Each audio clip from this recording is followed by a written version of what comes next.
Diabetes is here to stay, and it's worsening before our very eyes. And the worst part is that we brought this on ourselves. The increased prevalence of type 2 diabetes is largely due to our lifestyle habits. But surely someone must have a solution to the diabetes epidemic.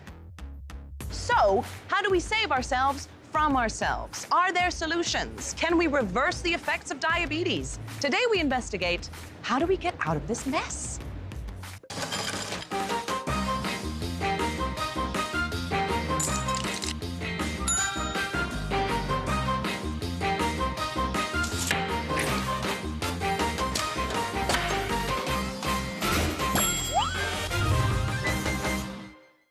I've recently seen this amazing life hack that makes this usually tedious process so much easier. Watch and learn.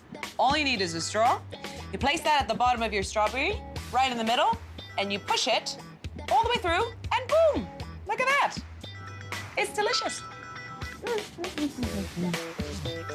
Oh man, it's stuck again. Aha. Something you can try at home if ever this happens to you is you take a pencil, you use the graphite end, it acts as a natural lubricant, and you take it and you put it in between the tracks and all around. You try to grease it here and also in the back. Hopefully, that does the trick. There seems to be a hack or a shortcut for everything. So how about diabetes then? Are there diabetes hacks that can make living with the condition that much easier? For some people who are diagnosed with diabetes, monitoring blood glucose levels throughout the day becomes an important part of their lives. The frequency depends on their doctor's instructions. One of the ways to do that, one of the most basic ways, is the finger pricking method. So I'm trying this on my own for the first time. Well, nothing technology can't solve. There are two categories of high-tech blood glucose meter. One is based on present technology, and it's being based on a single prick. The improvement to it is connectivity. These devices are now all easily connected to the smartphones and computers. And you appreciate that once it's connected, it will give much better information to how the blood glucose is controlled. Now, the second development is even more exciting. It means that we don't have to prick the patient to draw blood every time we need to get a single reading. By having a small probe scan in the body, we can take the glucose reading very periodically, continuously, over a long period of time. 71, 72, 73, 74. So from the bus stop to the coffee shop, that was about 110 steps. From the entrance to the stall, 52 steps. Okay, calorie breakdown, lunch, nasi goreng. Always delicious, but what was in my nasi goreng?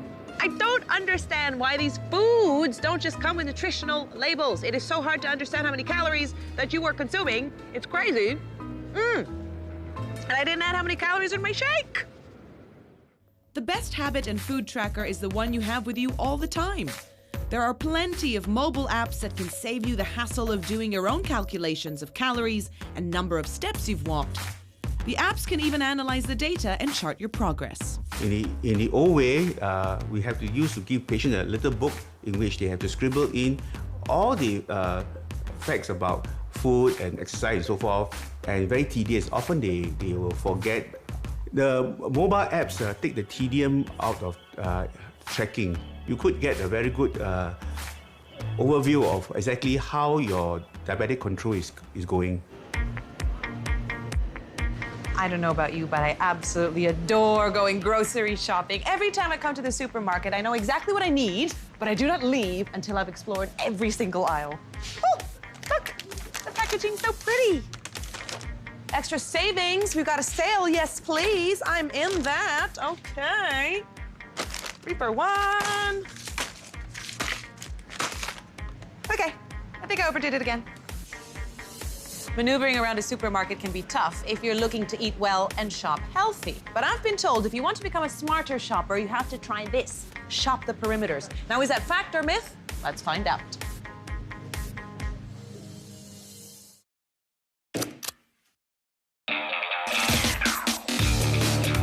Ladies and and gentlemen, you are on a mission today. You have to fill up your supermarket trolleys with whatever you would usually get at the grocery for your weekly shopping. All right, I have to introduce you to a buddy of mine over here. He is an expert nutritionist, Joy Seng, and he has a caveat for you on this mission. What is that? Okay, so for the both of you, you can only make your purchases at the wall, at the perimeters of the supermarket. And for both of you, you can only make your purchases in the interior, away from the wall. 3, 2, 1. Go! Vroom, vroom, vroom.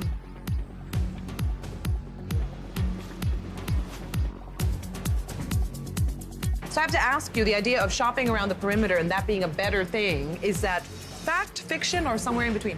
Probably somewhere in between. On most situations, chilled products or fresh produce are placed on the side perimeters of supermarket, mainly because they require power to run the chillers and freezers.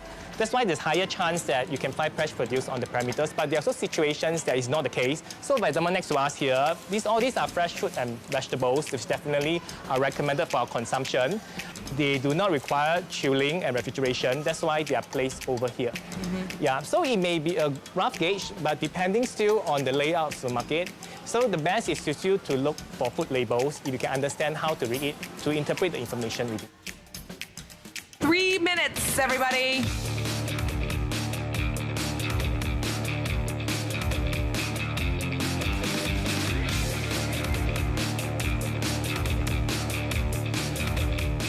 Only 60 seconds left.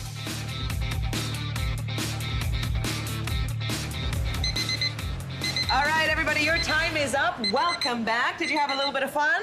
Yes. Yeah? Okay, all right, Joyce saying we're gonna begin with the folks over here. So you had to shop anywhere except the periphery, correct? All right, so we have Ken, we have Sonia. What do you think as our expert? Let's take a look. Okay, so from a rough glance, you can see that they are actually more processed produce than fresh produce. Of course, I see some fresh produce and vegetables too. Okay, so if you only have 10 minutes and you're shopping within the interior of the supermarket, chances are you're going to be faced with more processed food than fresh food. Yes, the main reason is because more processed food are either with preservative or they have been through treatments by the food companies, and that's why they do not require chilling or frozen storage. So we have Mel, we have Kelvin, and you had to go around the periphery only of the grocery. Yep. Okay, so there are actually more higher ratio of fresh fruit and produce over here. So you can see pineapple, watermelon, etc. within the trolley, even though of course they're still processed food. And over there I can also see different types of fresh meat that's available too, like prawns and chicken. Yeah. So they are definitely better choices compared to cans or processed options of meat products available in the supermarket. There's higher chance that you have products that are fresh. Main reason is because of the power needed to chill them or keep them frozen. While the layout of each supermarket may differ, but Yes. overall, most of the products that are fresh are placed at the side, while the processed produce are actually placed in the middle. Joyce saying, what kind of tips would you have for a grocery strategy if you're diabetic? The first point is to check out the amount of carbohydrate within the food product. So the easiest way, if you know how to read the food labels, is to look out for the nutrition information panel under the carbohydrate section on how much is the carbohydrate per 100 grams. Because for diabetic patients, they have limited amount of insulin being secreted, so they must take note the amount of carbohydrate they consume so that they won't have too much blood glucose at one go that result in complications of diabetics. So the other thing to take note is also on the ingredient list on the product. So for example, this brand of hazelnut spread, can you guess what's the first ingredient on it? Sugar. Sugar, correct. The ingredient must be listed in descending order by weight. The other way you can look out for is this term known as GI, low GI. For this product, for example, you can see that this logo of low glycemic index of 37. For products with glycemic index or GI lower than 55, they are known to be of low GI, which is more recommended for patients with diabetes. So what I'm getting from this is you need to be informed, you need Yes. to do the research, use common sense, Yep. and read those labels. Yep. Later on, more diabetes hacks coming your way. What are some foods that people with diabetes can include in their diet? And miracle cures, do they exist?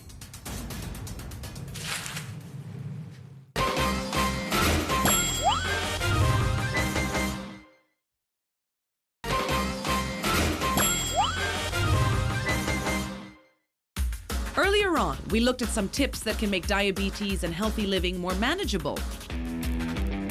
We also learned how to shop quicker and smarter in supermarkets. The latest food fads are absolutely everywhere. This one here likes to boast about its slimming prowess. And over here, this food fad claims to be able to cure diabetes. And on my social media, well, it's just too pretty to eat. But are these latest food trends actually any good for you? Acai. Perhaps you can't pronounce its name, but there's no way you can miss its purple presence on your social media feeds. Acai is a fruit that does not belong to this region of Asia. And the reason why it's called a superfood is because it's super new. There's no reason why diabetics should be concentrating on eating acai. They can eat any other berry that's available in this part of the world. Strawberries, blueberries, blackberries, raspberries will do equally well. It's time for me to make my own smoothies. So I've got some pretty healthy things, or what I think are healthy things. Spinach, apparently that's good for you. Big fan of blueberries, high in antioxidants. Bananas. We're only gonna put one banana in there, there's only one of me. A little bit of low-fat yogurt, and put half the tub in there. In it goes. So about a 1/4 cup of orange juice.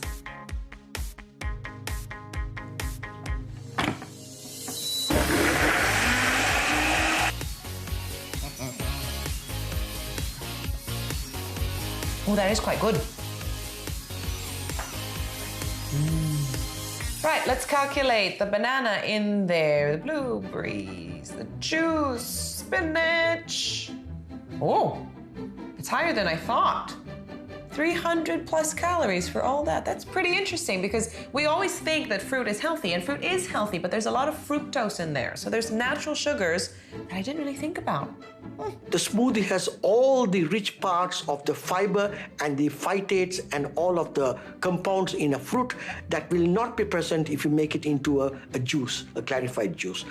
Of course, if you're a diabetic, you need to have smoothies in moderation. It has all the attributes that you want, but also remember it will have large amounts of sugar as well. It's time for a fun little experiment. How well can your average Singaporean spot a sugar bomb? These are 4 very common sugary drinks that we have in Singapore.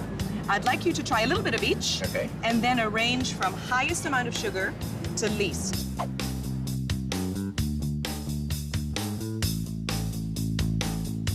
Yeah, so the most sweet you're gonna put on the right, the least there, and the most here. Ken? Our participants are in for a big surprise. Got it. Actual answer is this tray. I'm surprised because you thought that the coffee frap was actually not too sweet, but it's the sweetest one that we've got. You got 2 correct here. I couldn't really tell the difference in these two. You couldn't tell the difference between a cola and a healthy smoothie. Isn't that alarming? Yeah. You're right on the money with the least amount of sugar. The frap definitely surprised me the most. Yeah, because it doesn't taste that sweet. This is a great juice drink. Okay, that's what you thought was the most sweet. Yeah. And actually, the most sweet is a coffee frap. That's sweet. That's how sweet they tasted to me. Let me tell you something, my friend. You are absolutely right. This tray represents the correct order. You know your sugars. So now you can arrange it on the tray, the most on the right, meaning the most sugar has 57 grams, and that is a coffee frap. Okay. The reality is right here. The coffee frap did not surprise you that it has the most sugar? It did surprise me they had more sugar, yeah. Okay. It didn't taste that sweet, yeah. It's obvious the biggest surprise was the coffee frap. It had the most amount of sugar amongst all the drinks that we selected, and yet people couldn't sense that. They couldn't taste it. More often than not, coffee might mask the sugar content when we taste it, but not the reality. Lesson here is read your labels. So my friend was recently diagnosed with diabetes. I thought I was doing him a favor. I kept feeding him acai bowls, smoothies, a bunch of fruits. Little did I know I was actually loading him up with so much sugar. So I want to make it up to him. I found a website, and supposedly they can supply a miracle medicine for diabetes. So I'm going to be the supplier now.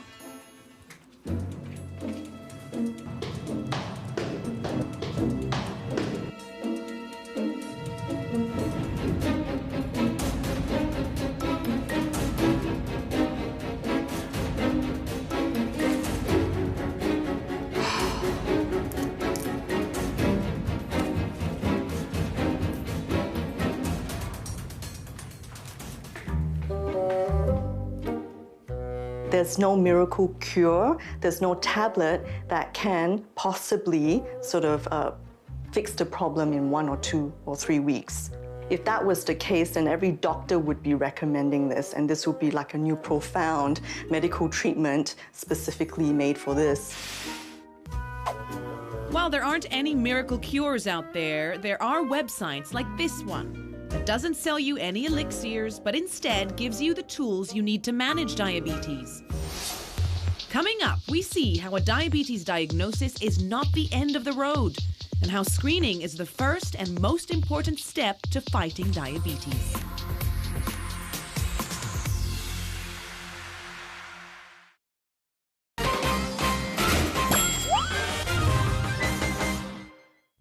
Earlier on, we revealed the truth behind some exaggerated health food claims, and also burst the bubble of a possible miracle cure for diabetes.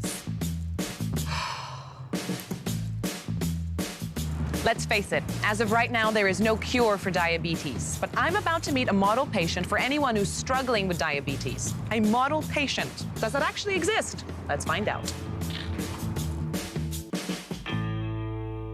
So Avinash, when you were first diagnosed, what exactly happened? How did you know you had type 1 diabetes? I fainted. I was taken to the hospital, and the next morning, I was diagnosed as being a diabetic, type 1. That seems like a very traumatic way to find out. So what was that week like for you? How did you deal with the diagnosis?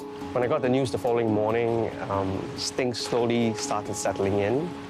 Family was around me, so it was quite helpful. And I started to learn new things about the body. My pancreas stopped working out of the blue, and I had to administer insulin from then on. Tell me about some of the lifestyle changes you had to make and what some people might be taking for granted.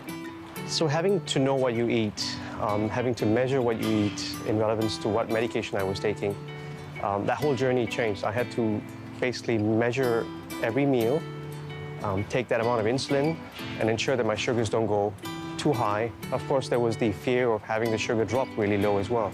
And it happened normally when I was asleep. So the seizures would happen when I was not taking sugar to combat the low sugar attack. In terms of discipline, did you always have an active lifestyle? Were you always on top of your diet? I used to play a lot of football. I slowed down due to injuries. But nevertheless, I still continue to stay fit. I still run, I still swim, lots of outdoor activity with constant knowledge of my sugars. When you're exercising, how do you monitor your blood sugar level? We're using a lot of devices introduced by technology these days.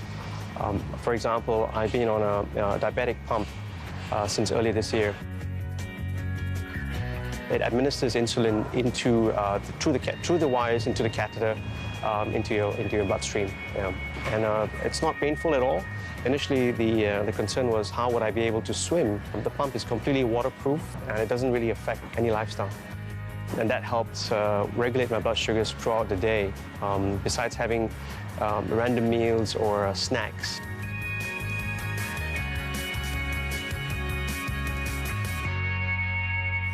As with many diseases, we are told that prevention is so much better than the cure. We're told we should be screened for this, that, and the other, but is it really that easy? If you are over the age of 40, there are various arrangements in place for you to be screened for these diseases, including diabetes.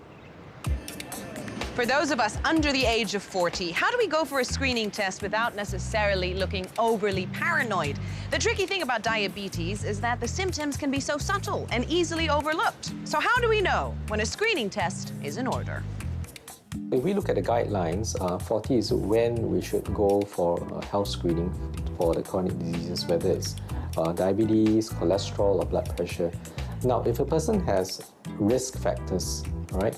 So when I say risk factors, I mean like, for example, a strong family history for ladies who have had gestational diabetes, that means diabetes in pregnancy, then they might want to consider getting screened earlier.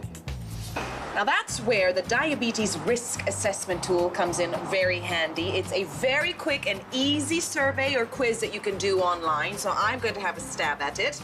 Feels a little bit like a personality test. Date of birth, okay. No, I'm not telling you what that is. Gender, has a doctor ever told you you have high blood glucose? No. Enter your height and weight, and so it calculates my BMI. Height 173, weight, none of your business. All right, so that's in there. Do I have a parent with type 2? No. Have you had high blood pressure? No. Hypertension? No. And voila, I'm going to click submit. Come on. The proof is in the pudding, ladies and gentlemen. Have a look. At lower risk of being diabetic. Now remember, low risk doesn't mean no risk, so I still have to stay on top of it. But you know what? That was so quick and really easy.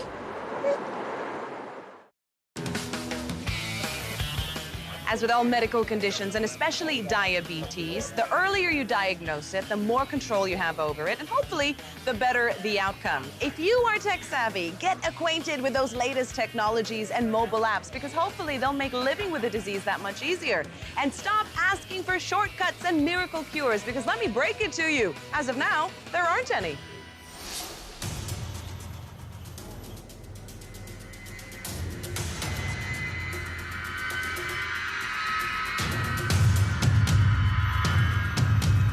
This is war for the sake of our future, and our children's future, and our children's children's future. We have to fight. Do you want to keep diabetes at bay? Then you have to understand what diabetes is. Don't let it creep in from beneath the smog of misconceptions that we have. Everything that we eat has an impact on our blood sugar levels. So limit your daily sugar intake and don't let those cravings get the better of you. Oh, sugar. Ha! Gotcha! Don't think you're so well camouflaged I can't see you. All carbohydrate foods, including your starchy foods like your rice, bread, noodles, they're going to be digested and converted to the pure glucose, which is the simplest form of sugar, which will actually increase your blood glucose levels. Don't be so focused on sugars that you let other enemies creep in and sabotage your health. Be alert.